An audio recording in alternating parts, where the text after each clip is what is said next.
En août 2015 était publiée la loi sur la transition énergétique. Qu'en est-il de l'archipel de Saint-Pierre-et-Miquelon, situé en Amérique du Nord?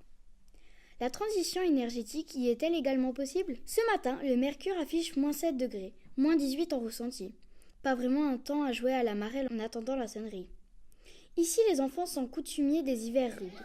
Ils ont leur habitude sous ce préau bien chauffé.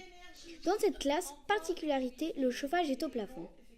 Ce chauffage, qui auparavant était alimenté par une chaudière à fioul, l'est aujourd'hui par le réseau de chaleur.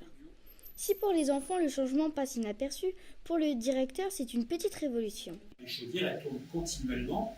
Ici pour alimenter une école qui compte une vingtaine de salles, un grand préau, des salles communes, des couloirs, tout ça est chauffé à l'unisson et en même temps. Donc évidemment ça consomme énormément de fioul. Le fait d'avoir cette eau chaude qui vient apporter un plus en termes de chaleur, eh bien c'est autant d'énergie d'économiser pour les communes, parce que les écoles sont gérées par les communes. Il y a des établissements commerciaux, il y a l'hôpital, enfin, il y a beaucoup d'autres bâtiments qui bénéficient de ce dispositif. Mais comment fonctionne ce réseau de chaleur? Je suis contre le radiateur depuis ce matin. Ça doit coûter cher toute cette chaleur. Mais tu sais qu'à Saint-Pierre, nous disposons depuis 2018 d'un réseau de chaleur pour faire des économies d'énergie. Comment la chaleur peut-elle être en réseau? Je vais t'expliquer avec une maquette, ce sera plus facile. La centrale thermique de Saint-Pierre produit de l'électricité pour toute la ville et depuis peu, un dispositif innovant de récupération de chaleur alimente le réseau de chauffage urbain.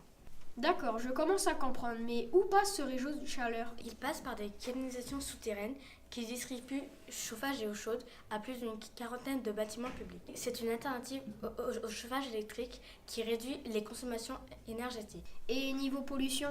Les moteurs sont équipés de systèmes de dépollution.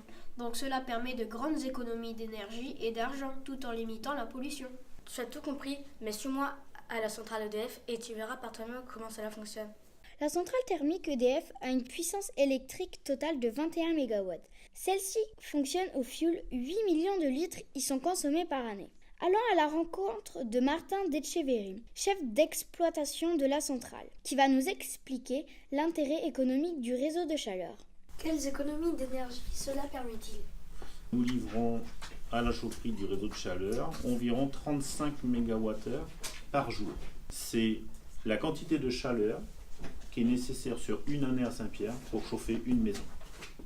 Et cette énergie-là, c'est ce qu'on en fournit nous chaque jour.